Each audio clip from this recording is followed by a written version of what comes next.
Paddy gets it done via submission, and then does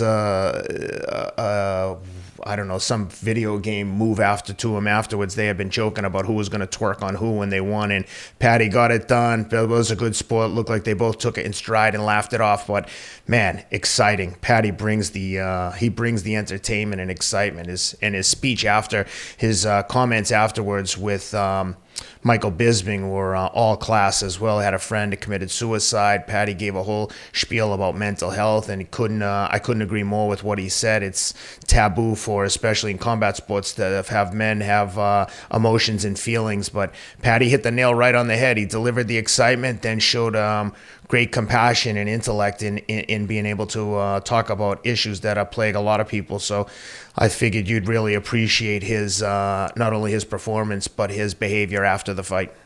Yeah, I'll put it this way. I'll piggyback off of that and start with that. He's the full package. I know a lot of people say he's rough around the collar in this area, that area. He keeps his head up in the air like a lantern in a storm. The old timers would say in boxing. But so far he's shown a granite chin. But he also showed his versatility in this fight. And for me, I marked it down.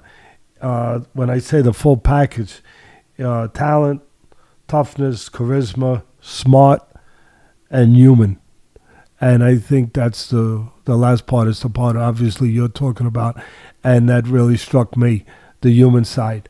With all this, how tough they are and how animalistic they can be inside that octagon.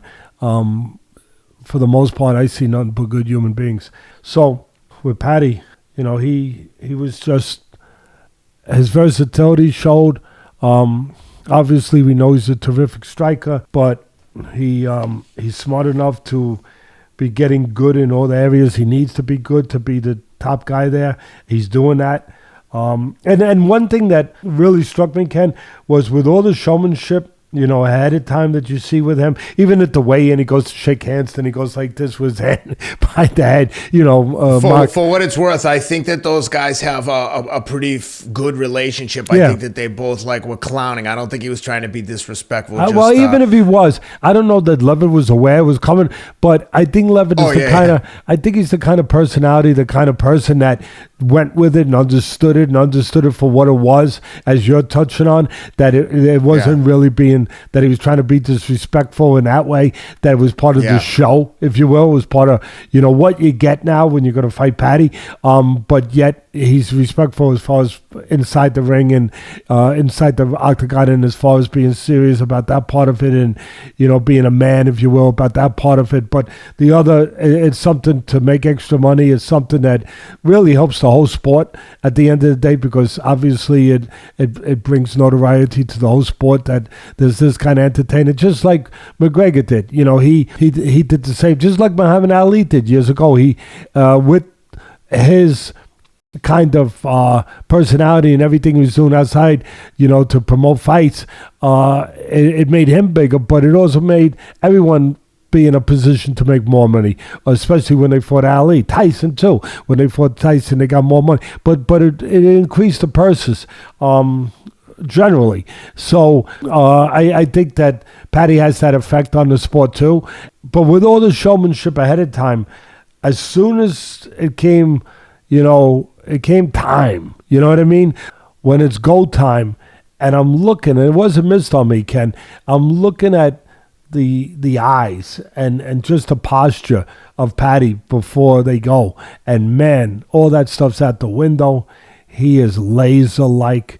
He is concentrated. He is a different person. And he's the person that has to be for all of them. He's that warrior. He's become that guy. And so that was the first thing, is how his demeanor changed and got all business so fast, so serious. And to start the fight, Leavitt started out really well. He got the geography. I always talk about geography. He got the geography he wanted early, looking to grapple and obviously not strike with Paddy. And in that first round, he was losing a round because of the battle of geography was going to Leavitt. But Paddy escaped and finished the round so strong.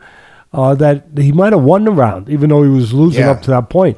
That's a good point, Teddy, because he was losing the round, but when he reversed it and got on top, I didn't even look at the scorecards. But I'd be curious to see how they scored it. Maybe if Rob can see them, if they're readily available. I'd be curious because I had Leavitt winning that first round, but what Paddy did in the last, 10, 20 seconds almost outweighed what Leavitt did for the whole round because it was so dominating when Paddy started to reverse and take control.